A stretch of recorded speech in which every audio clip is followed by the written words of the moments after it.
so thrilled to welcome Dr. Suzanne Wertheim to the show today. Thanks for coming, Suzanne. Thanks so much for having me, Maria. I have been following you. We connected through an organization called the Executive Institute on Inclusion, run by the fearless Susan Freeman, which has a very unique approach to helping organizations implement customized and useful and valuable DEI strategies. And we are both on faculty with her because they get to get a menu, a buffet of courses they can take depending on their customized plan. So I started following you on LinkedIn, and I absolutely loved the series you had going, which was the ABCs of inclusive language. So I wanted to invite you onto the show to talk about this important topic of inclusive language and sort of educate people a little bit on watching our words, because as a brand strategist myself, words really matter. And as a communicator, words really matter. And I think we take that for granted sometimes.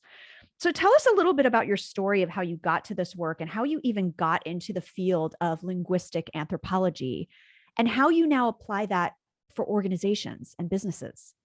Sure. Somebody asked me yesterday, they're like, how linguistics? I'm like a cute boy at a party when I was very young, which I was like, that's kind of a funny answer, but it's true. I was a little bit at sea after undergrad. I'd had an English major and I was sure I was going to be an English professor, and I loved language and words and stories.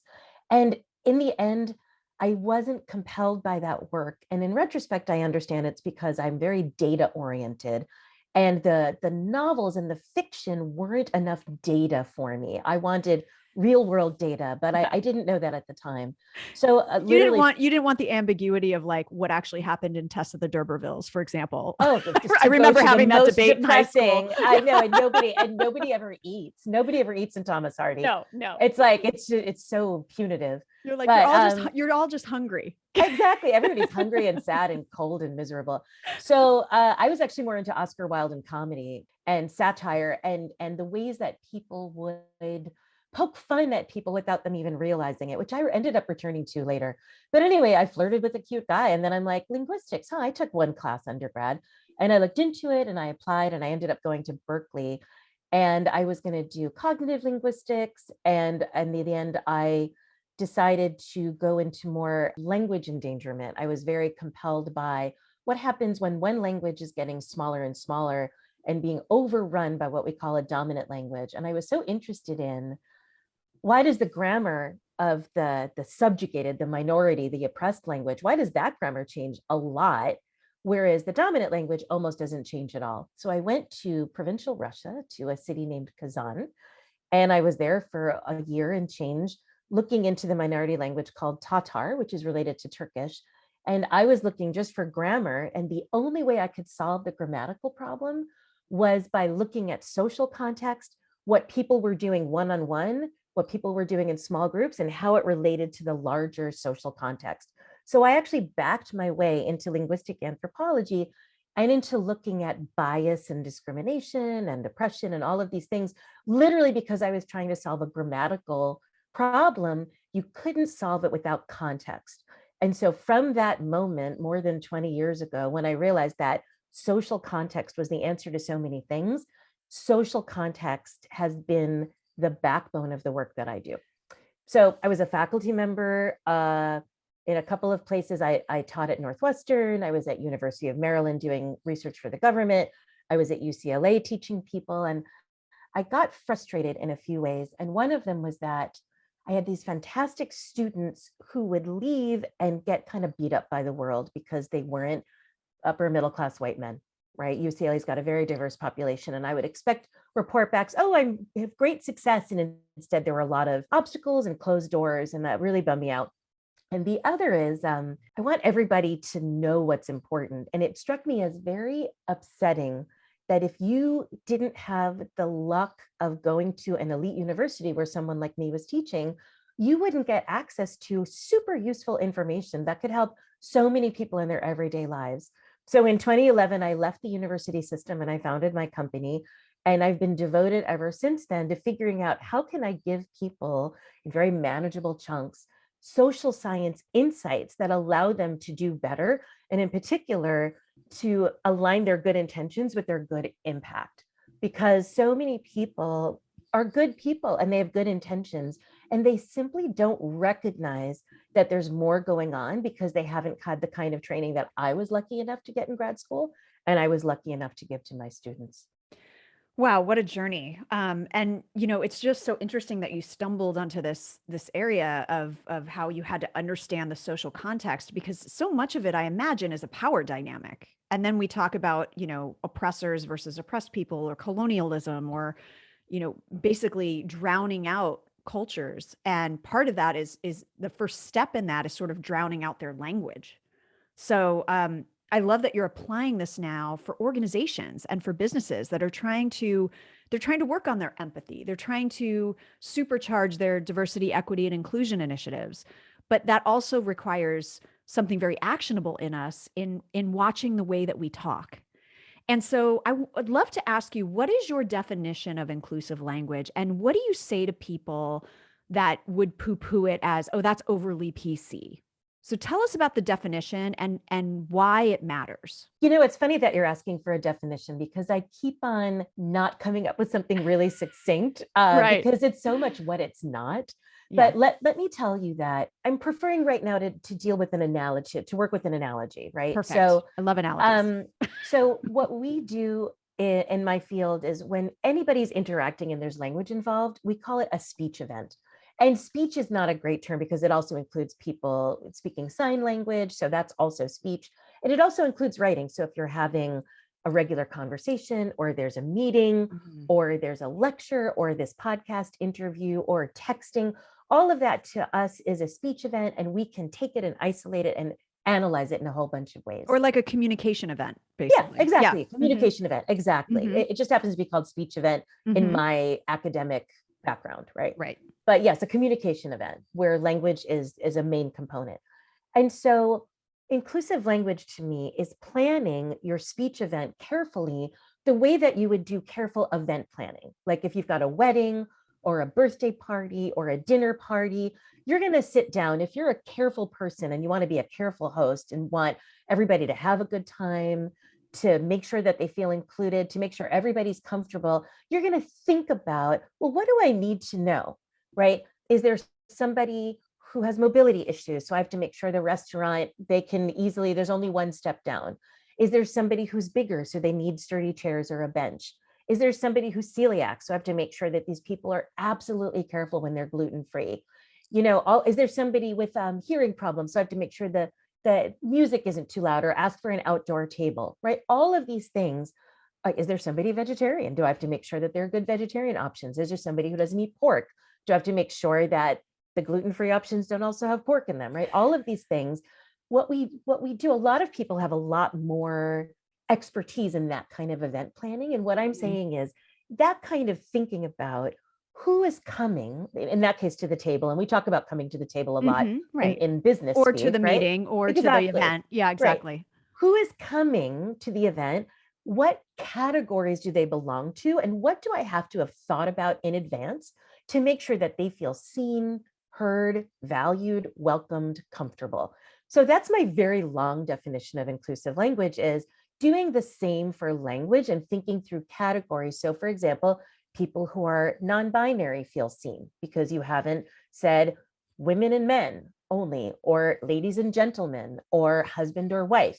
You've said things like spouse or everyone, right? So people who are non-binary and coming to the event are like, oh, they see me, right? So it's that kind of thing that I'm asking people to do for inclusive language. And then I am bringing my expertise to organizations to say, here are the different categories of people who might be relevant at a given time. And here are the principles of inclusive language you can use to evaluate if language is inclusive. And here are the kinds of words that you can avoid and use in their place.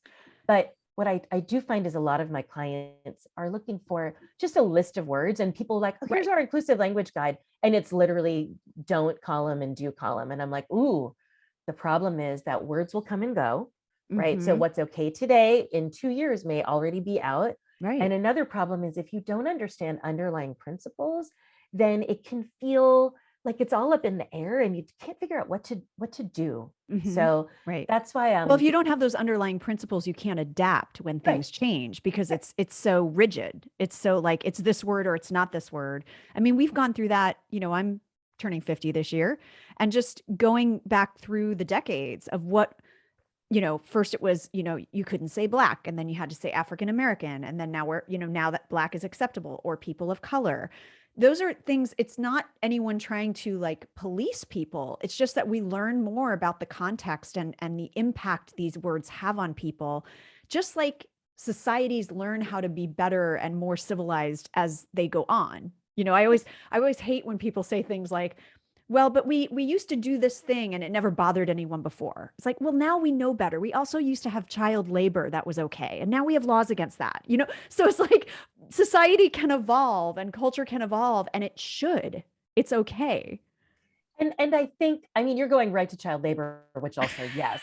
But I also think Or anything, like pick your thing that used to be legal that's now not. but I think in terms of etiquette, right? Mhm. So it's just where there's a 21st century etiquette, and people, I hear a lot about Victorian times, or now you've got Bridgerton, or these very popular things, and people talk about Regency England, and this was acceptable and not that, and could two people of different genders walk together in a garden? No, they have to get married, right? There's all of these societal rules, and everybody knows that there's etiquette.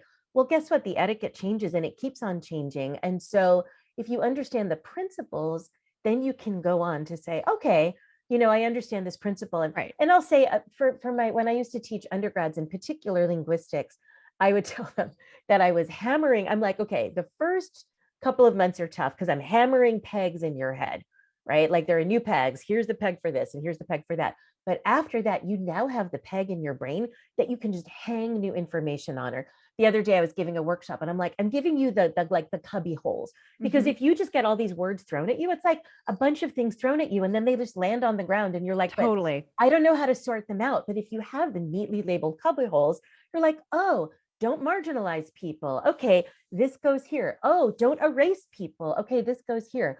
Oh, don't lightly reference painful history or experience. This goes here. So these are the kinds of principles that I give people who bring me in. Mhm. And then they're able to socialize people and say, okay, this is the reason why. It's not just random and it's not just PC. Oh, and I think you wanted to talk about oversensitive and PC. Should we talk about that? Well, I mean, I think we're getting to why it's not that. It's about being able to welcome people and have them be part of the conversation and feel part of the initiative so they can bring their best selves. I mean, it's really not about people being sensitive or people. It's just, do you want to feel welcome or don't you want to feel welcome? Like you used your analogy earlier about being an event host. Are you really going to have a dinner party where someone's deathly allergic to fish and you're going to go, well, I'm going to serve the salmon anyway. They don't have to have it. Or I don't believe in allergies. I'm always Right. posting on the internet, and there's a lot of grandparents who grew up in a time when allergies were very rare. And now people who know children know. I mean, I can't tell you how many children I know have to have an EpiPen nearby. Hmm. Hmm. Like there's Yeah. someone with the red backpack walking around, and the grandparents are like, peanut allergies are BS. And then they give a peanut cookie, and then children literally die Yeah. because people think the reality that I have lived is the reality for other people. So inclusive language tends to be less deadly than peanut allergies, but it still can be very painful. It's And still and harmful. I Yeah. I hear stories that people have carried around. So I do a lot of interviews of people, or people will just tell me things, or I have a LinkedIn learning course, and people will email me and they'll tell me stories. And these are stories that probably are so unremarkable to the person who said the thing. And it's decades later. It's so painful that they still remember it. There's somebody who wrote a book about her experience as a mixed race, part Black, part white person in the US. And she told a story in a webinar that I was part of. Actually, was introducing somebody's book. And she told a story. She said, this was too painful to even put in the book. And I'm like, I've read your book.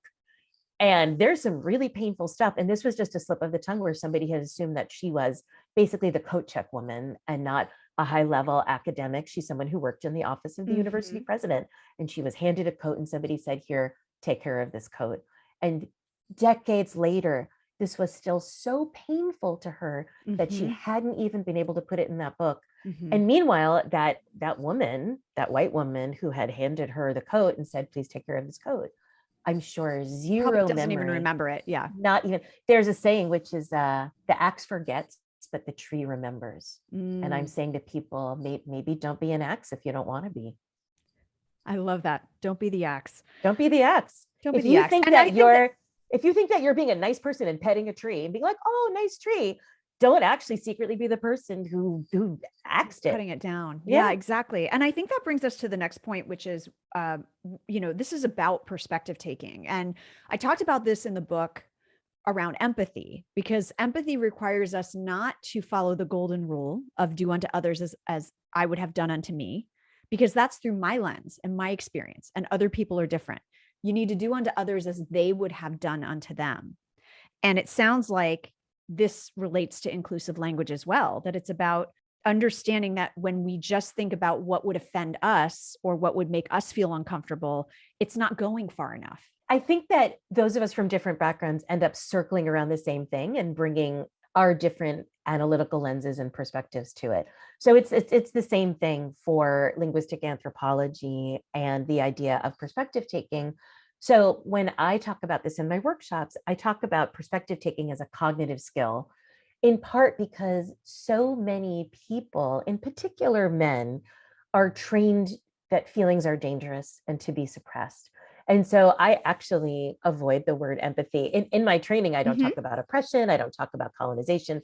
I don't talk about privilege. I don't talk about feelings, because for so many people, these words are turnoffs or scary. But perspective taking is also a cognitive skill. And I point out that it has two steps. The first is you are shifting your place in a scenario. So you've taken part in a scenario and you're like, well, what if it was a role shift and I was the other person in the scenario? So that's step one, which most people do pretty easily. Which is part of cognitive empathy. It's being able to just like, what would it be like if I was that person? And using my mind. Yeah. So then the second part is taking into account the different perspective that's brought to the situation because of the other person's different lived experience. If I was that person and I was not just me in that role, but I was that person and I brought to the situation all of my different lived experiences, could this land on me differently? And so examples I give to people about perspective taking are, for example, birth order or height or hair texture. So you can be brought up in the same family, in the same house with the same people who are caretaking, probably parents for most people. And if you are the oldest of three or the youngest of three, you have, or I have friends who are the youngest of 7. I grew up on Long Island with a lot of Catholic families, and older siblings would be furious at what the youngest was getting away with. Like, I was the youngest of 4. So I get that.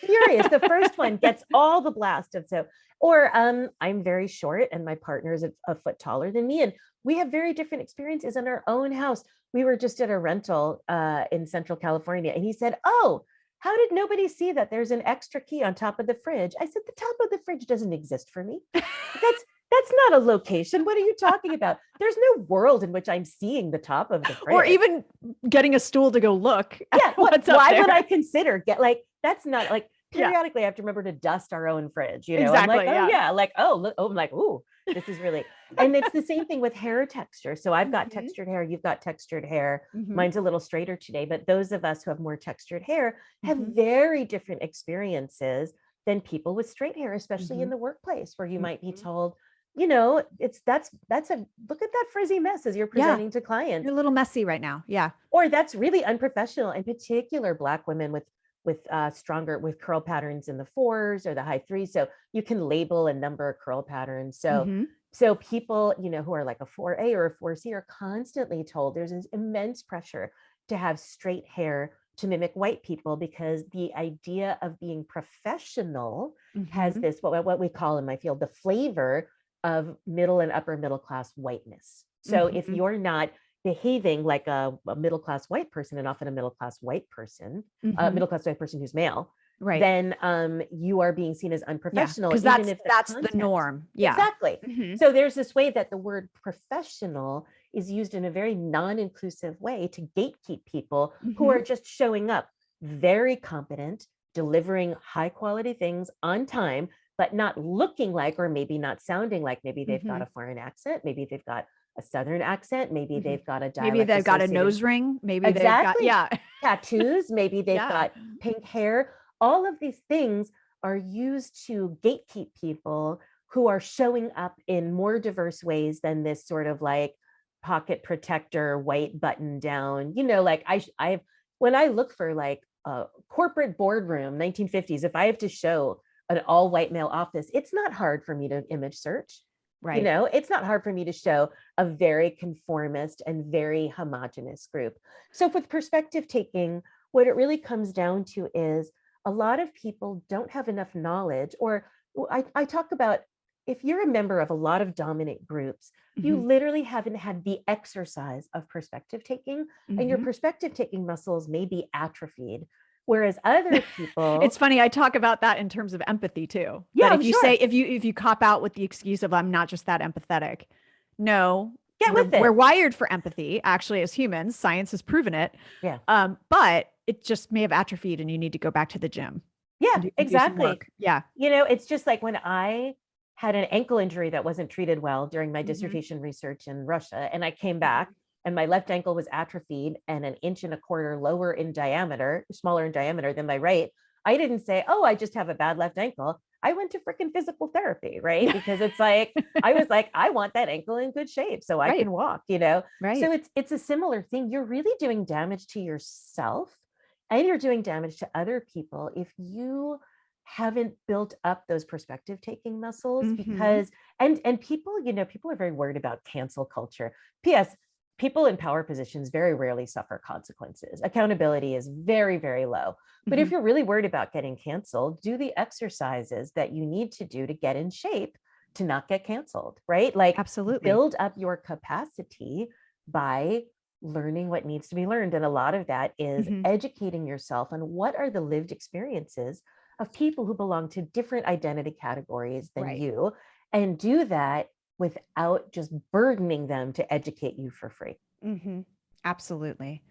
And so I want to talk about some good outcomes from inclusive language and some bad outcomes from non-inclusive language. Like let's make the business case for people Sure. of what we mean by this. And folks can follow more of your work. I know folks are probably going, "What are some of the principles of inclusive language?"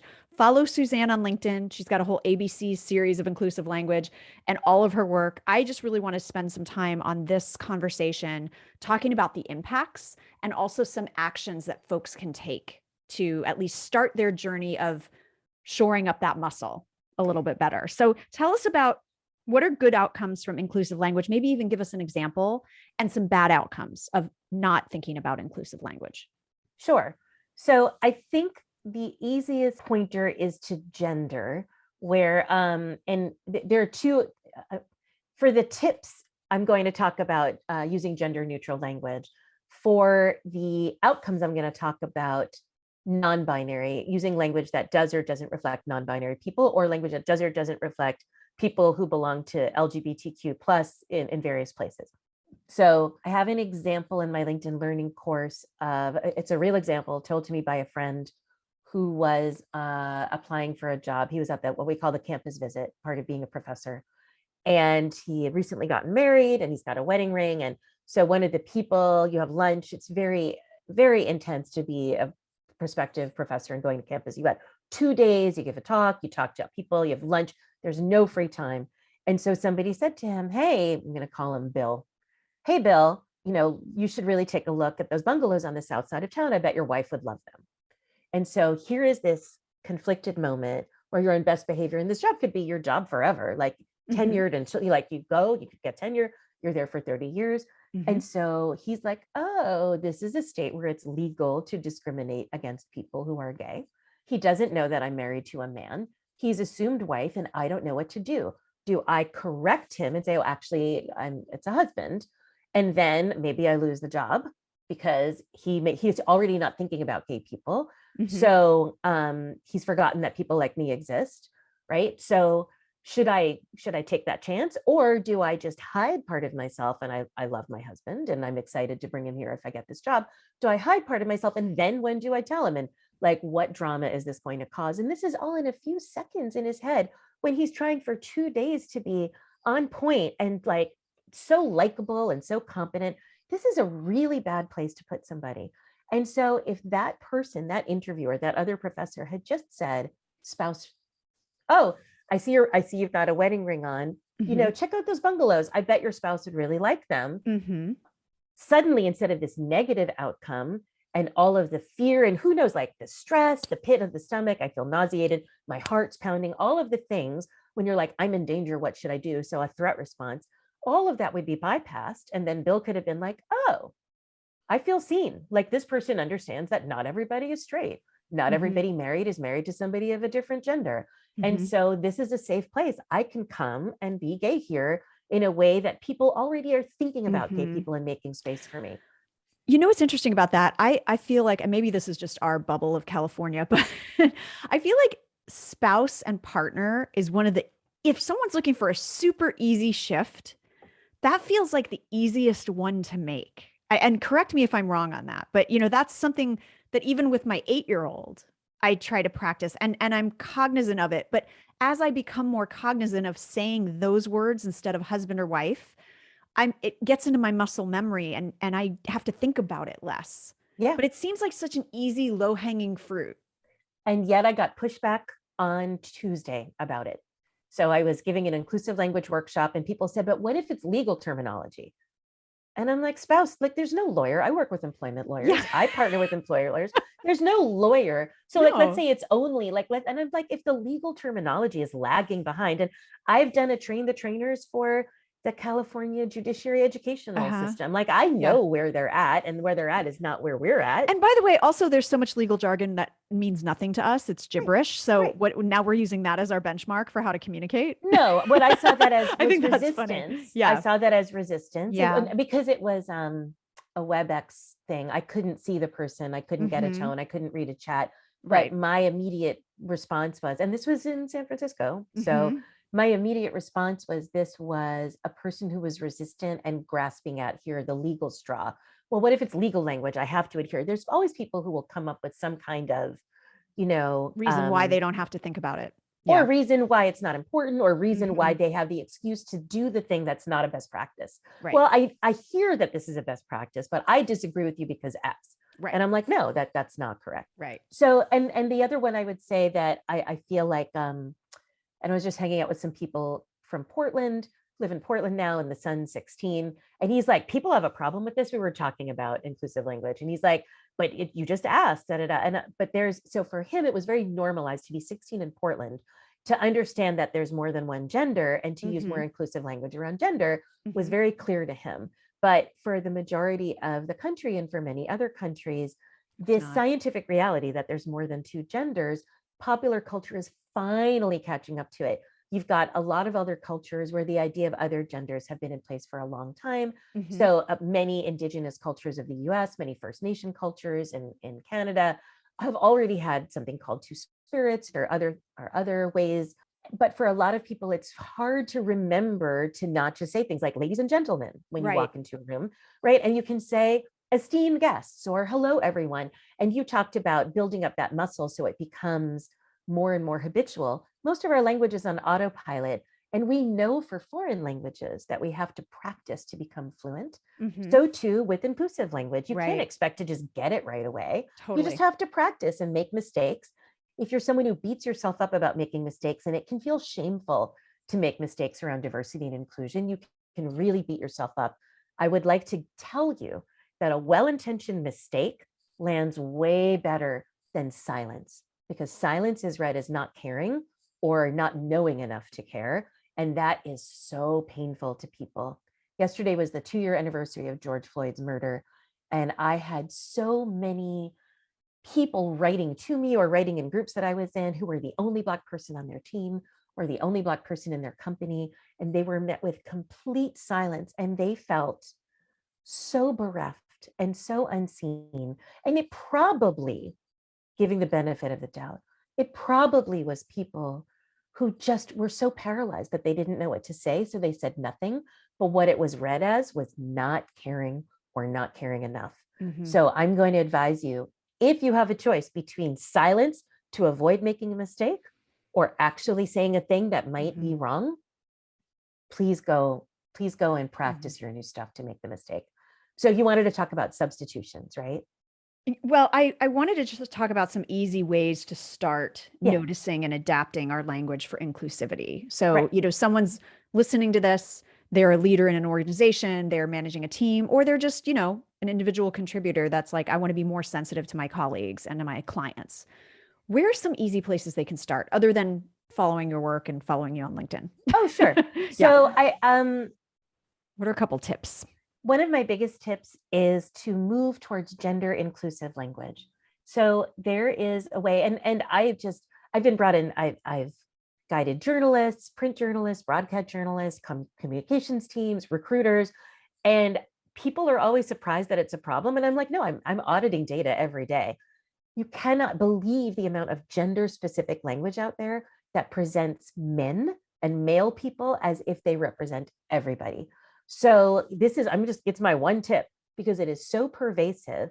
Go through and just attune your eye to it to find the places where we're treating masculine words as if they are universally representative and then substitute them out. So one of the biggest ones is, hey guys, and you guys, this is my most popular piece in the I ABCs know, of and I'm so inclusive guilty language. of that. Yeah. And I'm guilty of it too, because you go on autopilot. So this is part of my thing.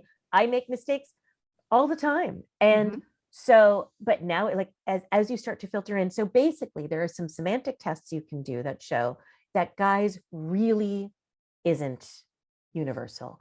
So if you say to somebody who's a straight man, oh, how many guys have you slept with since you moved here? Guess what? He doesn't think you mean all people. He thinks you mean male people. Right. Or if there's a bathroom, if there's a restroom and you identify and it said as guys, female, yeah. and it says guys, are you going to walk into that bathroom that says guys? You're going to look for the one that says girls or guys or gals or dolls, right? Right. So it's like we know that guys isn't gender neutral, but we use it as if it is. We say things like mankind or man to mean humankind and humanity. We say man-made when we can say synthetic. We quote men at 3 times the rate that we quote women. We name men and credit them in a much higher rate than we name women and credit them. So you know what really bothers me? It's and it's such a nit, but I'm a huge Jeopardy fan. I'm a Jeopardy fanatic. I record it and I watch it at lunchtime. That's my decompression time. Oh, sounds fun. And I don't know if there's a better option, but when they have the categories like women authors or women in history, like I know they're trying to be more specific, but it just irks me that it's authors or it's women authors. There's never a male authors category. Exactly. Right. Exactly. And let me throw in who's American without a hyphen. Who gets to be just what we so in linguistics, we call that unmarked case. So there's the marked case and the unmarked case. So the marked case is in English, usually adding a modifier, which can be a word part or it can be a word. So women authors is the marked case. Authors is the default, the universal. African American, Native American, Italian American, Latin American. But now on that one, because as you know, we talked about, I'm Italian American, and previously there was a move, I think it was maybe in the 70s or 80s, there was a movement around African American as a source of pride for those groups. So has that changed? Have you found that that's changed? For me, I think one of the biggest things is what we're dealing with is this tension between wanting to recognize and represent people, but also not wanting to continue to build on the idea that the dominant group is default and universal. So you don't hear people saying, I'm English American, I'm German American, I'm North European American. You get to say just American. So people can't see me, but I've got dark olive skin and I've got very dark hair and I've got dark eyes. To the point when I lived in Russia, people would say, what are you? And I would say, oh, Americanka, I'm a female American. And they would push. Right. Well, what kind of American? What kind of American? And the same too. In the US, people will say, well, what are you? Well, I'm American. Well, where are you from? I'm from New York. Well, where are your parents from? Well, they're from New York. Well, where are your grandparents from? Well, they're from New York, two of them, right? So two of them not from New York. Right, right. But the push, but I would it took me a very long time of lived experience to recognize that I was being racially othered by white people who were uncomfortable until they could figure out what to hyphenate me with. But anybody they met who just read as white, get pushed to say you're American. Oh, okay, you're American. They wouldn't push like, are you from Ireland? Or are you from Scotland? Or are you exactly? It's just I find this fascinating because in my family, all of my grandparents are from Italy, and my parents took a great source of pride in defining themselves as Italian Americans. They felt like they were holding onto their culture that way versus just calling themselves Americans. So I'm finding this fascinating because I think on the one hand, I think this gets to your point of it kind of depends on the person, right? Oh, sure. And understanding what they prefer, what they like, because there was a big push in our house that actually we weren't American, we were Italian American.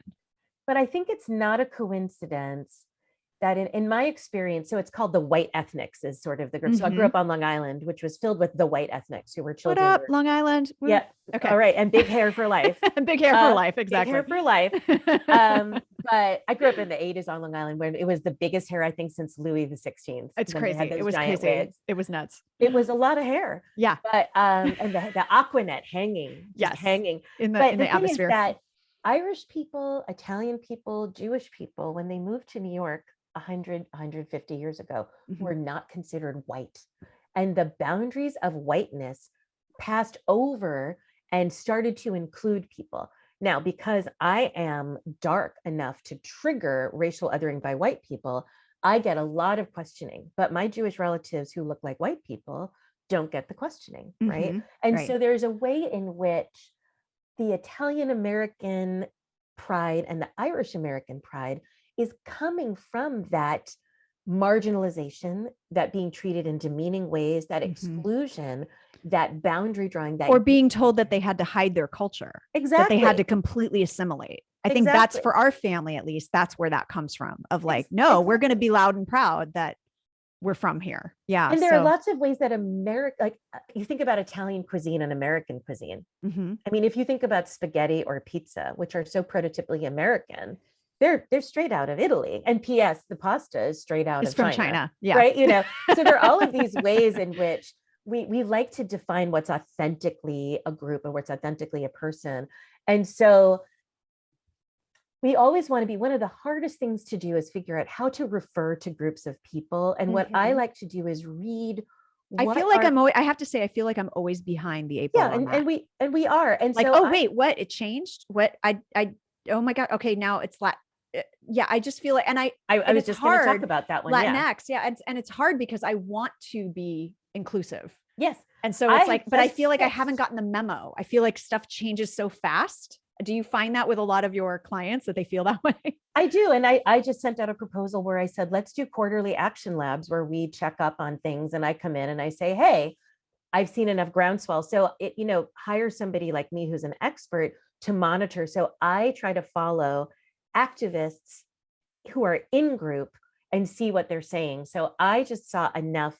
So I was recommending until very recently Latinx or Latinx to talk about people who are sometimes called Hispanic American. How do you talk about people who were raised or have heritage that is south of the US border, right? Like, how do you refer to these people? And there's not a monolithic group. And I recently saw enough in-group activity that I have switched to Latine with an E instead of Latina. So Latina is feminine. Right. Latino is masculine. That's the grammar of Spanish, that a vowel, an A ending is feminine and an O ending is masculine. So that's a grammar. English doesn't have that grammar. So we don't really get attuned to it in the same way. And I finally seen that in between the A and the O is the E, the letter E, pronounced E. And I've just moved to Latina. But every time I write stuff, what I find is that people are always unhappy. And if you're trying to do the cutting edge thing and be ahead of the curve, there are people inside the group who are going to get angry and say, this is external. So with Latinx, people are like, it makes my parents angry. They're from Mexico. They think it's ridiculous. And P.S. Latinx isn't great because it still comes from a European definition. So it gets very messy. And the answer is there's a high likelihood that someone's always going to be offended.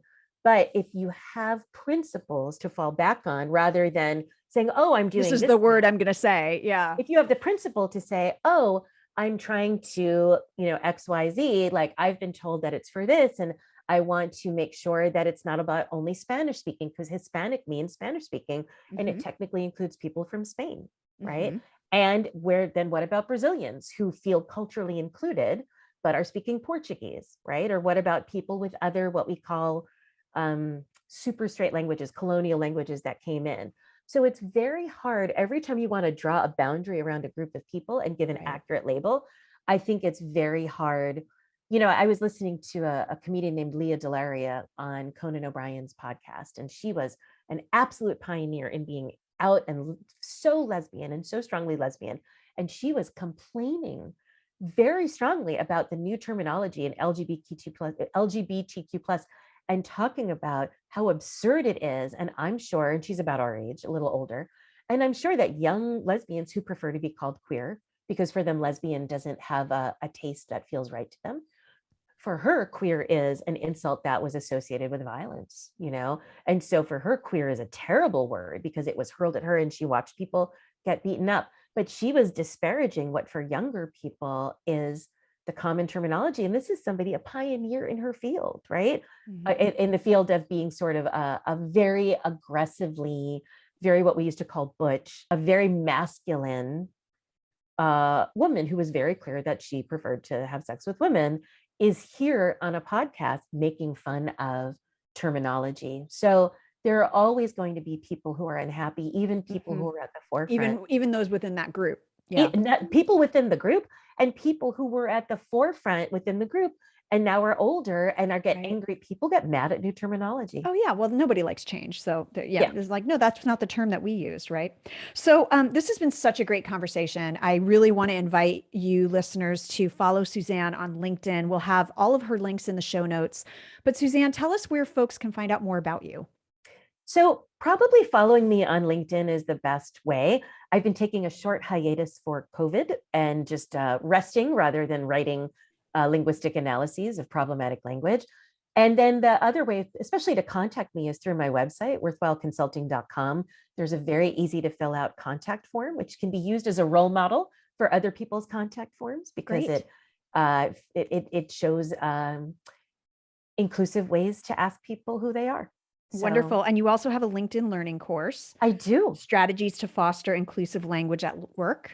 I hate the title. It was not my choice. It's very specific. It's very descriptive. So I really wanted it to just be called inclusive language at work, but they were looking for search terms, I guess. But yeah, I'm very happy with it. I get emails all the time from people who took it. And I'm very proud. It's at 4.9 out of 5 stars with more than 12,000 people took it since mid-December. So people need it. People want it. The numbers don't lie. People want it. And it's a great intro to the stuff that I've been talking about today. Wonderful. Thank you so much for your time and your insights today. Genuinely my pleasure. Thanks for the invite. And thank you everyone for listening. As always, you know what to do. If you love the podcast, share it with a friend or a colleague or a family member or anyone you think would be interested in the topic of empathy and inclusive language. And don't forget to rate and review on the podcast player of your choice.